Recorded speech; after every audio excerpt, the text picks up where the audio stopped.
Ya, shalom. Salam sejahtera dan salam kasih sayang yang Tuhan kita Yesus Kristus.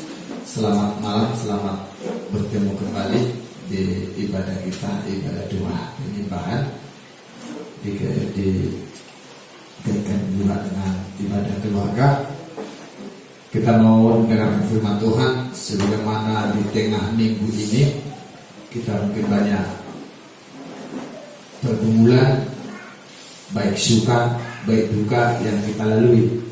Oleh karena itu saudaraku, oleh karena dengan firman, boleh kita selalu dikuatkan, boleh menjalani hari-hari kita. Amin. Itu saudaraku. Oke. Baik, kita lanjutkan firman dalam pengembangan kita, saudaraku. Kita buka dalam firman Tuhan. Sebagaimana dikatakan dalam Lukas 15 ayat 1 sampai 7, bahwasanya di sana ada perumpamaan tentang domba yang hilang. Jadi Bapak Ibu saudara terkasih dalam nama Yesus Kristus, siapa sebenarnya dombanya Tuhan kita sudah jelas ketahui, bahwa dombanya Tuhan itu adalah bangsa Israel aslinya. Tapi karena ketidakteguhan mereka, banyak mereka yang jatuh dan kembali kepada menjadi bangsa kafir yang tidak mengenal Tuhan, maka terjadi di sana kesempatan bagi kita di luar bangsa kafir yang disebut di dalam firman Tuhan yang menjadi yang kata kasar anjing. Anjing ini yang hanya bisa menjilat remah sisa-sisa. Jadi saudaraku, kalau berbicara seperti ini, kita jangan terus sakit hati keras di dalam kehidupan kita, dalam hati kita, bahwa kita disebut sama seperti itu, karena kita adalah manusia yang hilang, yang hanya untuk bisa dipanggil kembali keluar dari kegelapan, karena kita masuk dalam kegelapan itu, saudaraku. Oleh karena itu, saudaraku, maka kita disebut menjadi bangsa kafir di luar bangsa Israel aslinya. Jadi oleh karena yang ketika tegukan dari bangsa lain dan dari bangsa Israel aslinya, maka bangsa lain di luar bangsa Israel aslinya boleh masuk menjadi pengikut Kristus. Oleh karena itu, saudaraku, kita mau bahas tentang bangsa kafir. Disebut ini adalah bangsa yang terhilang, domba yang hilang. Jadi domba yang hilang itu adalah bangsa kafir. Jadi tanda bangsa kafir yang terhilang, maka kita baca, mulai bahas dalam Matius 15. Mari buka Matius 15, kita sambung lagi. Ya, Matius 15. Kita sudah baca dalam Lukas 19 ayat 1 sampai 7. Di sana ada perumpamaan tentang domba yang hilang. Kenapa dalam setiap kehidupan kita disampaikan dengan perumpamaan? Kita sudah kita mengerti, sudah saya sampaikan, karena kekerasan orang-orang di dunia ini atau di sana memiliki banyak kehidupan yang menjadi ahli-ahli Taurat. Tahu ahli-ahli Taurat? Hanya mengerti tentang isi firman Tuhan, tapi melakukan tidak bisa.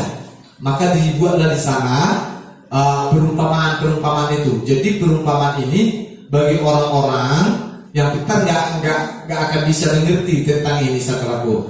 Tapi yang bisa mengerti adalah di dalam urapan Roh Kudus ini, saudaraku. Jadi ini perumpamaan ini hal yang sulit dimengerti kalau tidak di dalam Tuhan, saudaraku. Oleh karena itu, saudaraku, baca dulu dalam Matius 15 ayat 21. Jadi di sini perempuan Kanaan yang percaya.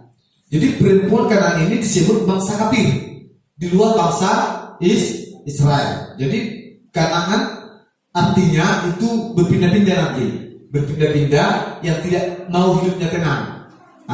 Jadi kalau ada hidupnya sekarang ini yang masih berpindah-pindah, ya, yang duli-duli, yang lajang berpindah-pindah pacaran, itu bisa dikatakan ini Kanaan. Oke?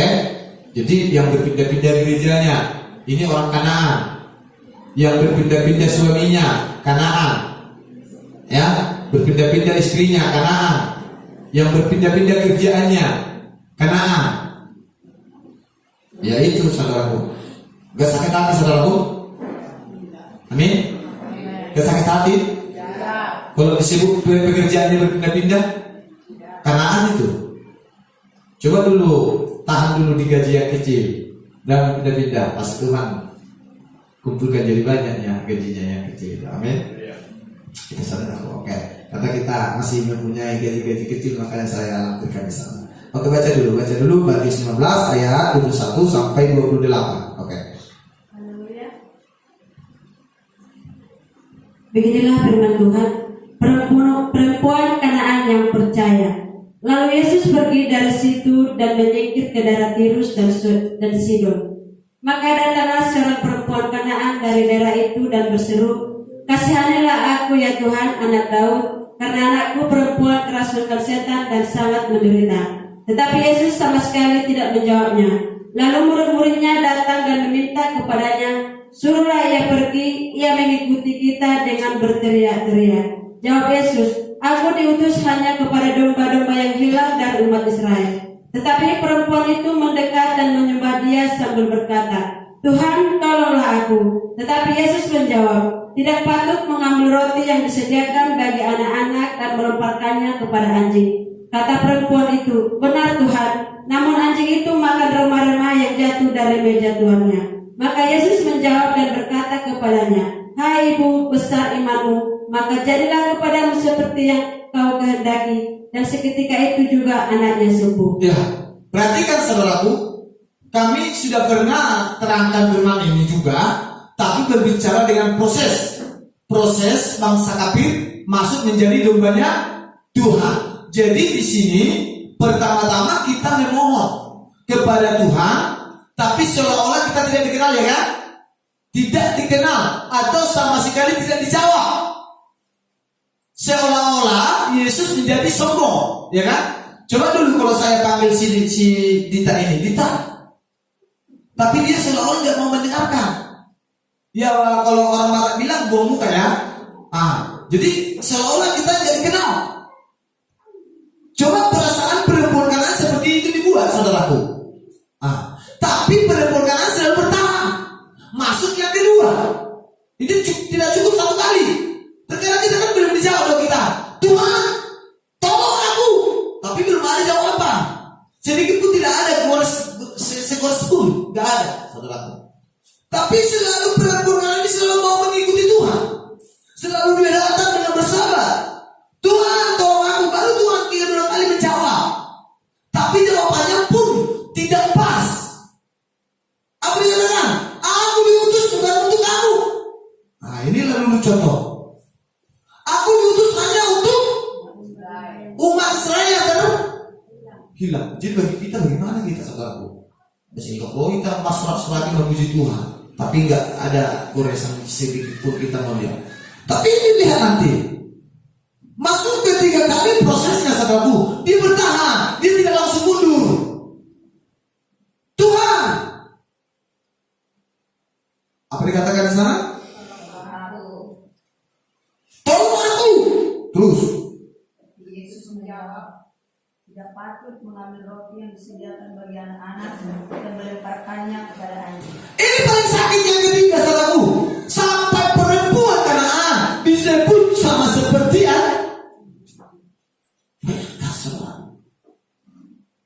Coba kalau hamba Tuhan sampaikan aja udah mulai lari pemikiran yang negatif. Tapi ini Yesus langsung kepada perempuan Kanaan, "Tidak patut."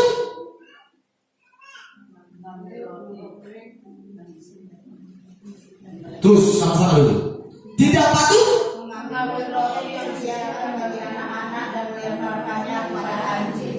Bayangkan anak-anak ini disebut bangsa Israel yang tidak terhilang.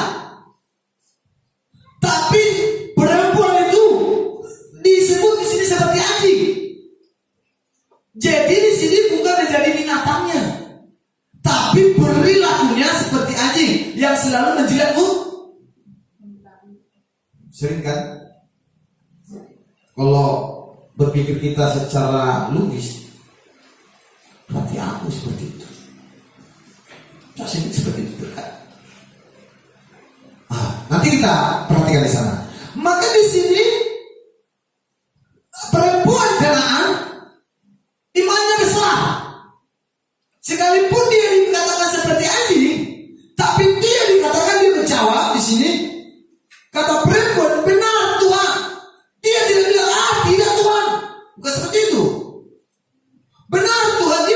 ketahui saudaraku. Jadi kalau kita dikatakan dalam 1 Yohanes 1:7-9, maka jika kamu yang aku dosa maka dia setia dan adil.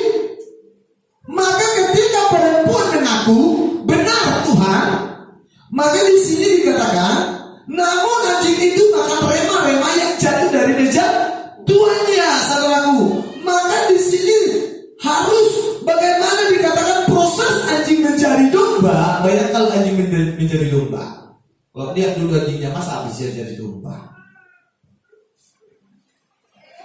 Maka di sana lidah itu harus menjilat rema-rema. Tapi rema-rema roti, tidak lagi menjilat muntah. Tapi yang dijilat sana adalah rema-rema roh, sisa-sisa. Maka firman ini sisa-sisa dari bangsa Israel.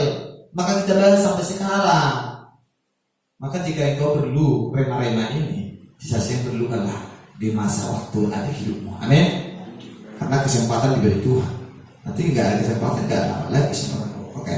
Jadi saudaraku di sini dikatakan kita mau bahas tadinya tanda bangsa kafir yang terhilang. Maka yang pertama di sini adalah ayat 22. Terus baca. Maka datanglah seorang perempuan Kanaan dari daerah itu dan berseru, kasihanilah aku ya Tuhan, anak Daud, karena anakku perempuan kerasukan setan dan sangat menderita. Ya, yang pertama di sini adalah kerasukan setan sampai tidak bisa tidur. Inilah saudaraku tanda bangsa kafir yang terhilang. Ada yang tidak bisa tidur saudaraku di sini? Ada yang sering saudaraku? Itu namanya kerasukan setan. Tapi lihat nanti setannya seperti apa. Oke? Tidak tenang hidupnya. Hanya pikir, saya sokar. Hatinya terus seperti Kanaan.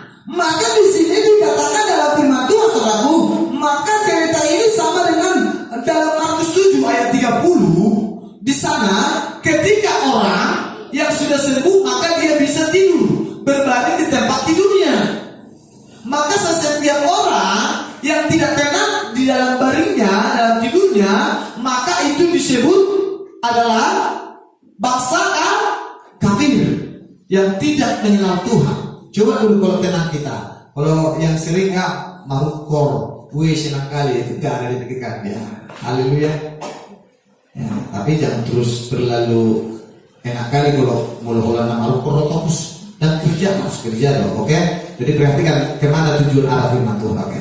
Jadi di sini dikatakan kerasukan setan sehingga tidak bisa tidur, sama dengan tidak ada perhentian, tidak ada kepuasan. Jadi tanda bangsa kafir yang terhilang tidak ada tanda kepuasan. Tapi sedang jemaat Tuhan di sini ada kepuasan? Puas dalam hidupnya? Baik ada tidak ada? Puas hidupnya? Amin. Ini tanda kita menjadi domba. Kalau namanya domba hidup tergembala. Tapi coba kalau orang yang tidak hidup tergembala, maka sama seperti anjing. Dia anjing saudara, menggonggong terus, gak ada pun musuh menggonggong, gak ada pun apa, masak terus.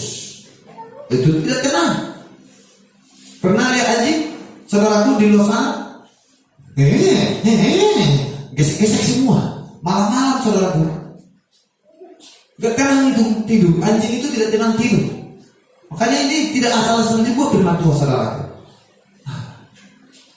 Tapi tidak saya katakan kita sama seperti itu. Tapi kita harus kembali kepada domba. Arti domba hidup tergembala. Arti anjing di sana tidak tenang. Boleh perhatikan udah bisa diraba-raba seperti anjing di mana di luar sana. Kalau malam mau pintu pun digerok-gerok. Gak tenang dia. Udah tidur orang mengganggu dia. Nah, ini saudaraku. Maka di sini dikatakan dalam firman Tuhan, ini gambaran Kanaan. Kanaan ini tidak puas. Perempuan Kanaan ini yang tidak pernah puas, yang gonta-ganti dalam pasangannya, suaminya. Jadi berbicara gonta-ganti suami, berbicara dengan gonta-ganti penggembalaan, gonta-ganti gereja. Ya kan, kita kan istri kan, mempelai pria suami kita adalah Yesus. Tak seorang di gereja kepesina ada tunai. Ini bisa lalu. Jadi di sini dikatakan dalam firman Tuhan, saudaraku, maka Kanaan itu artinya berpindah-pindah. Jadi di sini secara rohaninya artinya tidak mau tergembala. Jadi tidak mau tergembala, saudaraku. Hati-hati juga kalau berpindah-pindah kerja. Itu harus tekun, saudaraku. Kenapa berpindah-pindah? Karena tidak puas, saudaraku. Ya kan? Karena tidak puas. Sehingga selalu menuntut dan tidak pernah bersyukur. Coba kalau bertahan kita dulu. Cepat. Nah, kita kembali kepada kesaksiannya. Anak kami, siapa namanya? Bos dia tadi. Datang dia, "Bobo, udah seperti ini aku." Itu kesaksian. Apa problema nantinya? Itu bisa kita hadapi gitu. Jadi itu juga menjadi ada suatu sukacita bagi dia gitu ya. Cepat atau lambat itu prosesnya di dalam hidup kita. Prosesnya apa? Ya setia dulu. Amin. Kalau lebih cepat setia, lebih cepat itu juga. Nah itu dia, saudaraku. Jadi kalau hidupnya berpindah-pindah aja, tangan bisa. Nah, ada seperti ini contohnya. Pernah ada cerita bagi saya. Di luar kita dari firman Tuhan, saudara. Ada seorang pekerja. Dan ini saudaraku, ada teman saya yang bekerja di dalam, ya. Dia seorang ibaratnya yang sudah atasannya, bisa dia memasukkan untuk meningkat pekerjaannya. Tapi ada seorang yang menjadi bekerja di bawahan, dia gak mau bersabar. Memang tidak diiming-iming dia, saudaraku, untuk naik jabatan. Tapi di saat itu dia tahan dia padahal seminggu lagi. Tapi dia langsung buat ulah, maka jabatan itu tidak terjadi. Apa yang terjadi, saudaraku? Dia tidak puas lagi. Pergi ke sana, pergi ke sini. Oh, di sana apa banyak? Padahal di sana gak ada lagi. Udah pergi ke sana hanya 2 hari. Nah, ini saudaraku, kita boleh perhatikan. Kenapa berpindah-pindah? Karena tidak puas, saudaraku. Ini.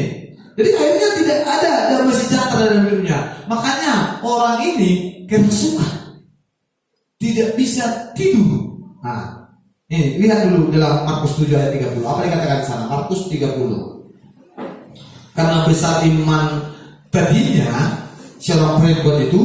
Nah, ini hal yang sama dengan Matius 15 itu, saudaraku. Markus 7 ayat 30. Haleluya, demikian firman Tuhan. Perempuan itu pulang ke rumahnya, lalu didapatinya anak itu berbaring di tempat tidur, sedang setan itu sudah keluar. Iya, ini buktinya.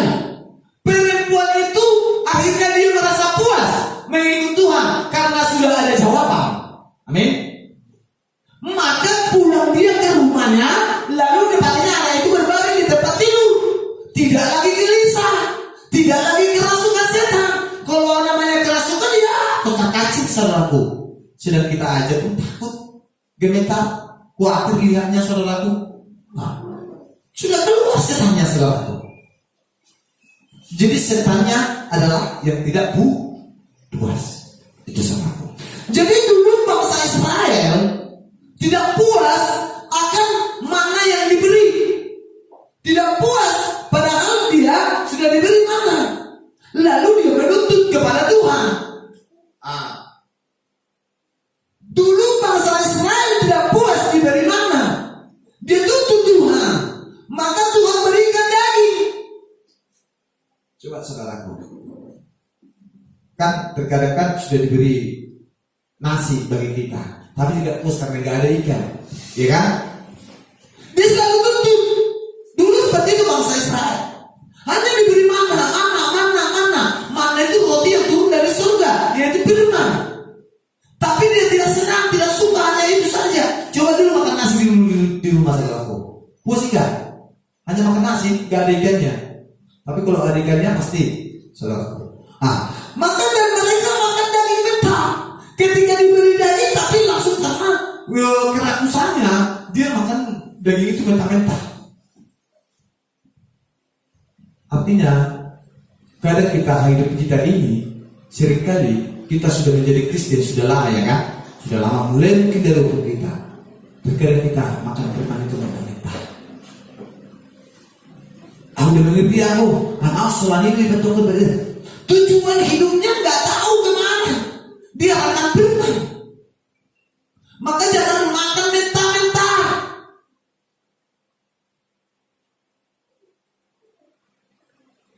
Di sini saudaraku, bangsa Israel dulunya mereka makan daging itu dengan mentah-mentah, bisa dapat, tetapi belum dipunya mereka mati.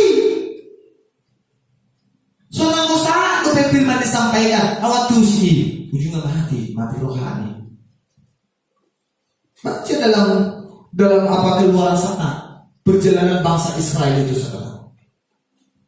Bagaimana kronologis dalam perjalanan oleh bangsa Israel? Dia berjalan saudaraku, tapi di sana ketika mereka diberi mana, tapi mereka tidak merasa puas, tapi mereka ingin mau mendapatkan yang lainnya, maka diberi daging, tapi diberi daging makan mentah-mentah.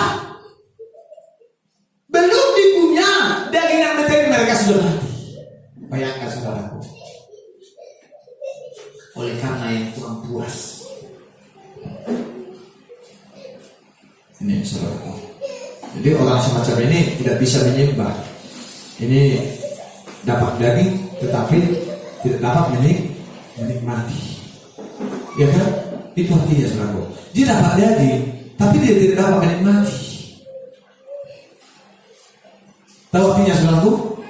Dia dapat harta banyak, segala macam, tapi tidak dapat menikmati. Itu apa gunanya? Tapi jika tidak ada pun kamu punya dalam dunia, tapi kamu nikmati di dalam Tuhan. Gentleman nomor 1 saudara. Berikan dulu tepuk tangan buat Tuhan. Okay? Jadi jangan ada yang tidak puas ya. Harus puas hidupnya sama seperti ini. Bersyukurlah kepada Tuhan. Kalau kamu masih hidup, bernapas, ada 2 tangan, 2 kaki, bersyukur kepada Tuhan, merasa puas dari dalam Tuhan. Aku akan mau melayani Tuhan. Disitulah kepuasan kita. Haleluya. Jangan sama seperti bangsa Israel yang mereka sudah diberi mana, tapi mereka tidak puas. Mereka meminta, mereka memaksa Tuhan, mereka menuntut Tuhan. Maka ketika diberi daging, mereka tidak masak dulu.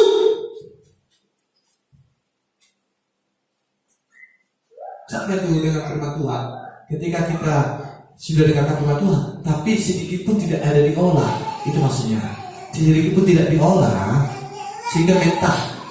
Itu mentah. Jadi so masuk tuh so dihil lo pengen mati. Tahu artinya saudaraku? So nanggo kalur lo bisa pitu, nggak paham firman Tuhan. Atau kasar-kasar naik, saudaraku. Boleh ada 1 jam ngairin kurang lain aku. Ipak harus mau bila seruah anak kan? Belum kan dulu. Karena ada seperti itu kan? Hati-hati saudaraku, kadang di sini setan ada di mana-mana saudaraku. Ketika artinya di sana, di luar di sana sudah berbicara kotor. Sudah yang lainnya, dan lainnya udah ada berkelayan ada segala macam. Ini artinya yang mana dari mentah-mentah. Tidak mau diolah dulu, dimasak dulu. Oh, direnungkan dulu 1 malam ini. Aku dengan baik dia bilang Tuhan, haleluya, damai sejahtera dulu sampai di rumah. Tidur dia direnungkan, tenang dia tidur. Tapi kalau udah dicakap dulu dari itu, di rumah pun tidak mau tidur lagi. Ada udah pernah kan ini, agak dibikin kayak betina kayak kata kiba, kata nakasari. Jangan lebih murung di satu kayak gitu. Dua pokok ada adung biasa untuk jaga jangan deh. Kerasukan setan namanya. Itu saudara. Bisa mengerti saudaraku? Ikosomoni nama Owere, ikosomoni nama Obajo teriku Tuhan, upani Tuhan baju terijo. Semua perumpamaan Nabi ini juga baju Tuhan sidang jemaat. Mau nasi diberi jo, asal ucap pun jo bahasa Batak, bahasa Inggris naroko. Itu. Kalau tidak dicampur kayak gitu, nggak apa aku rasa. Kayaknya kurang puas. Jadi asal puas gitu. Nah, jadi asal nakulan sa ipituan magus di kan asa saan itu jauh itu super di kiri itu kan. Nah, tengok, aku harus menjadi domba. Amin. Aku harus menjadi domba. Aku nggak mau lagi seperti yang dikatakannya makan rema-rema ini. Karena saya sudah dipanggil Tuhan. Amin. Karena saya sudah dipakai Tuhan. Itu salahku. Jadi kalau berbeda-beda hanya untuk mengejar daging, sama seperti bangsa Israel, tidak akan pernah di sana dia ada menikmati sekalipun dapat, sekalipun ada kekayaan, sekalipun ada makanan kita, tidak akan pernah nikmat dalam hidup kita, saudaraku, jikalau kita hanya untuk mengejar daging. Aku bangsa Israel hanya mengejar daging, maka mereka sebagian tidak dapat menikmati. Apa yang tidak dapat dinikmati, saudaraku? Bangsa Israel itu banyak yang tidak sampai ke tanah karena hanya berapa? Hanya 2, saudaraku. Iya, saudaraku. Jadi di sini, saudaraku, hati-hati jangan sampai kerasukan setan. Kita harus menjadi teladan, apalagi kalau sudah dipakai Tuhan. Amin. Jadi kita semua sudah dipakai oleh Tuhan. Jangan katakan aku tidak pakai Tuhan. Makanya semuanya harus dilatih melayani Tuhan. Jangan ada yang nggak mau, saudaraku. Nggak tahu aku, nggak ada yang nggak tahu memuji Tuhan. Amin. Talenta nggak ada talenta, bukan para talenta ke situ. Kalau melayani Tuhan nggak talenta.